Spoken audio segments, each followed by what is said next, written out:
ہم تمہیں آزمائیں گے کبھی برے حالات کے ساتھ اور کبھی اچھے حالات کے ساتھ۔ اس وقت امت پر برے حالات ہیں، 57 ملک سارے، صرف فلسطین نہیں، صرف غزہ نہیں، پوری امت برے حالات کا شکار ہے۔ برے حکمران ہیں، نکمے حکمران ہیں، بزدل حکمران ہیں، موت سے ڈرتے ہیں۔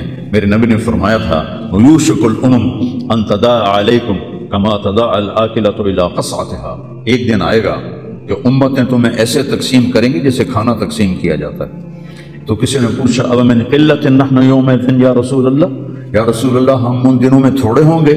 آپ نے کہا لا بل انتم یومئذ کثیر، تم بہت زیادہ ہوگے، ولکنکم غثاء کا غثاء السیل، تم ایسے ہوگے جیسے پانی کے اوپر جھاگ ہوتی ہے، جھاگ، اور جھاگ کی کوئی طاقت ہوتی ہے؟ حالانکہ پورے پانی کے اوپر چھائی ہوتی ہے، جب پانی طوفان بن کے چلتا ہے تو اوپر جھاگ ہی جھاگ ہوتی ہے، گھاس، لکڑیاں، سب کچھ، ان میں کوئی طاقت ہوتی ہے پانی کے ساتھ؟ تم ایسے ہوگے جیسے پانی کے اوپر جھاگ ہوتی ہے، جدھر پانی چاہے گا تمہیں اٹھا کے پھینک دے گا۔ اللہ دشمن کے دلوں سے تمہارا رعب نکال دے گا، اللہ دشمن کے دلوں سے تمہارا رعب نکال۔ خالد کا نام سن کر روم کانپ اٹھتا تھا، فارس کانپ اٹھتا تھا، خالد بن ولید کا نام ایک ہیبت بن گیا تھا۔ اور یہاں ہندوستان میں ملک مظفر رحمۃ اللہ علیہ شہید علاؤالدین خلجی کے سپہ سالار تھے، اور 5 دفعہ تاتاریوں کو شکست دی انہوں نے، اور 5ویں جنگ میں خود شہید ہوئے۔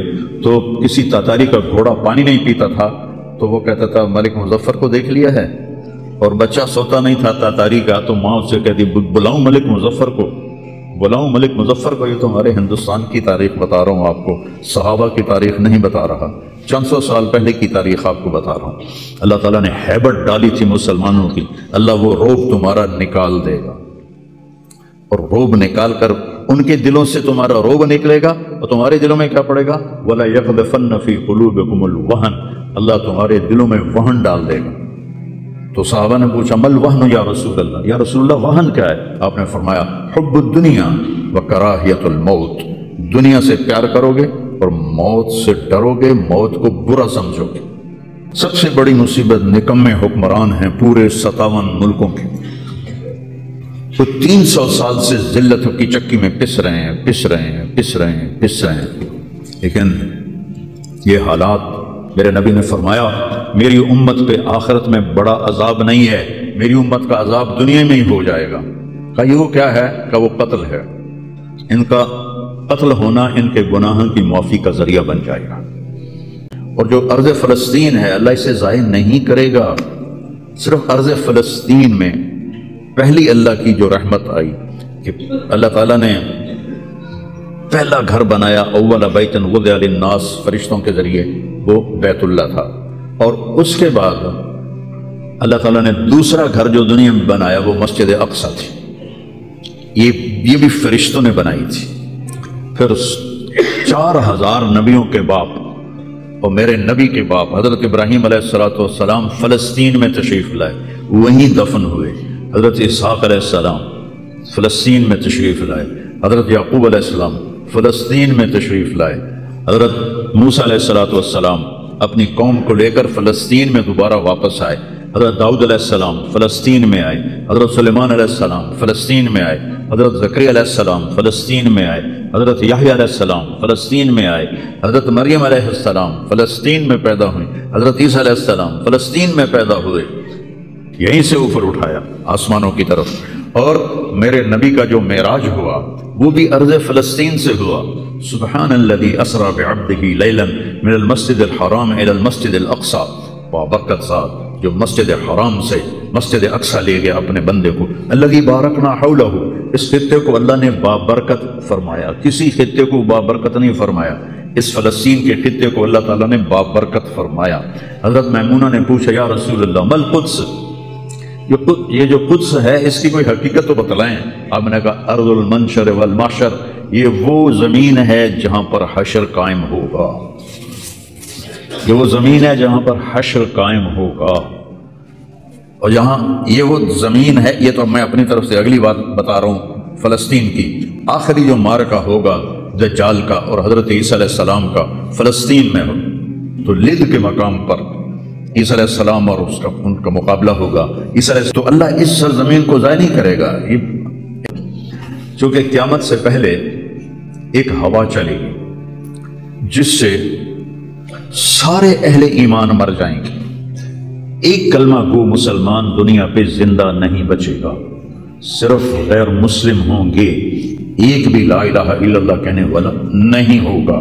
اور قیامت سے 30 سال پہلے، قیامت سے 30 سال پہلے بچے پیدا ہونے بند ہو جائیں گے کہ کسی بچے پر قیامت نہیں آئے گی۔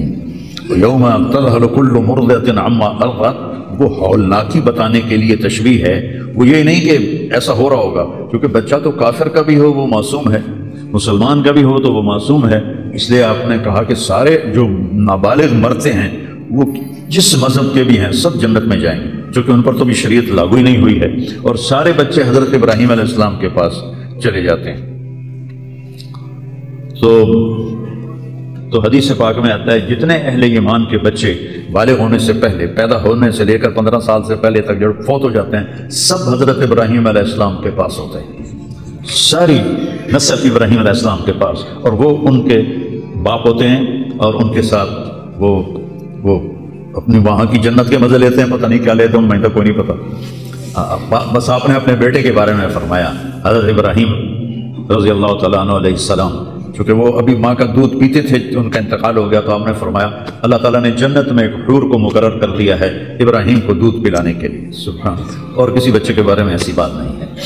تو ڈران والی گل کوئی نہیں، ساڈو تے قیامت نہیں ہوندی، 30 سال پہلے بچے پیدا ہونے بند ہو جائیں گے، قیامت 30 سے اوپر کی عمر کے لوگوں پر ہوگی، اور وہ جانوروں کی طرح ہوں گے، سڑکوں پہ زنا کریں گے، اور ہر انسانی جو اخلاق ہیں ان سے وہ خالی ہو جائیں گے، یہ امت کے اوپر امتحان ہے۔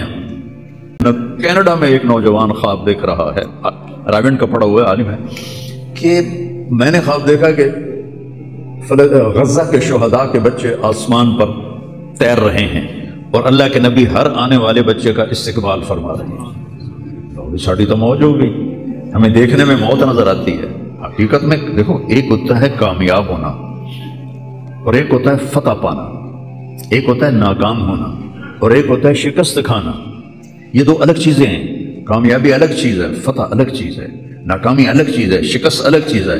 کربلا کے میدان میں سب سے مقدس خون بہایا گیا، سب سے پاکیزہ خون بہایا گیا، اور ان سب کو شکست ہو گئی، اور وہ سارے گردنیں کٹوا کے نیزوں پہ چڑھ گئے، لیکن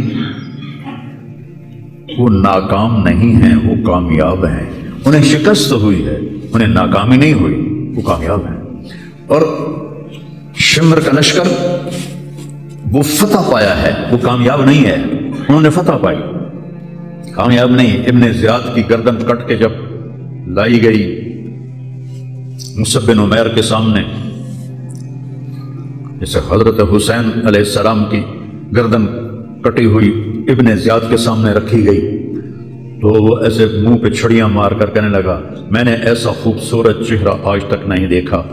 ابو برزہ اسلمی رضی اللہ تعالیٰ عنہ نے کھڑے ہو کر روتے ہوئے فرمایا کہ ظالم یہ چھڑی یہاں سے ہٹا لے، میں نے ان ہونٹوں پہ اللہ کے نبی کے ہونٹوں کو لگتے ہوئے دیکھا ہوا۔ تو کہنے لگا تو بوڑھا ہو گیا ورنہ تیرا بھی سر اڑا دیتا میں۔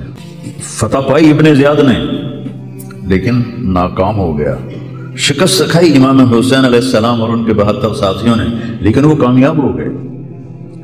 جنگ سے پہلے آپ کو اونگ آ گئی تو آنکھ کھلی تو آپ ہنسنے لگے۔ حضرت زینب نے پوچھا یہ کوئی ہنسنے کا موقع ہے، کیوں ہنسے ہو؟ کہا خواب میں اللہ کے نبی ملے ہیں، کہہ رہے ہیں بیٹا میں تمہیں لینے کے لیے آ چکا ہوں۔ تو دیکھنے میں شکست ہوئی ہے لیکن وہ کامیاب ہے۔ عمر بن سعد کو فتح ہوئی ہے، وہ ناکام ہے۔ عمر بن سعد کی کٹی ہوئی گردن پہ مختار کے سامنے رکھی گئی، اللہ تعالیٰ نے ایک کو زندہ نہیں چھوڑا، جتنے بھی قاتلین حسین تھے سب قتل ہوئے۔ حضرت عثمان کے قاتل سب طبعی موت نہیں مرے، سب ذلت کی موت مرے۔ تو بھائیو یہ امتحان کی جگہ ہے، اللہ اپنے نبی کی امت کے گناہوں کو دھونے کے لیے ایسے حالات لاتا ہے۔ سب آپ نے فرمایا جتنا مجھے ڈرایا گیا اتنا کسی کو نہیں ڈرایا گیا۔ تو میں بتا رہا تھا ارض فلسطین یہ دوسری مسجد جو زمین پہ بنی 40 سال کے بعد وہ مسجد اقصی ہے۔ 4000 نبیوں کے باپ اور میرے نبی کے دادا ابراہیم علیہ السلام اس سرزمین میں تشریف لائے، وہیں آرام فرما رہے ہیں۔ اسحاق علیہ السلام، یعقوب علیہ السلام، داؤد علیہ السلام، سلیمان علیہ السلام، یحییٰ علیہ السلام، زکریا علیہ السلام، یہ وہ نبی ہیں جن کا قرآن میں ذکر ہے۔ اس کے علاوہ بھی سینکڑوں نبی ہیں جن کے نام نہ تاریخ میں ہیں نہ قرآن میں ہیں، جو اس سرزمین کے اندر ہیں۔ یہ معشر کی سرزمین ہے، یہ نبیوں کی سرزمین ہے۔ میرے نبی نے فرمایا ارض المنشر والمحشر، یہ محشر کی سرزمین ہے اور دوبارہ زمین سے باہر نکلنے کی سرزمین ہے۔ Thank you for watching this video.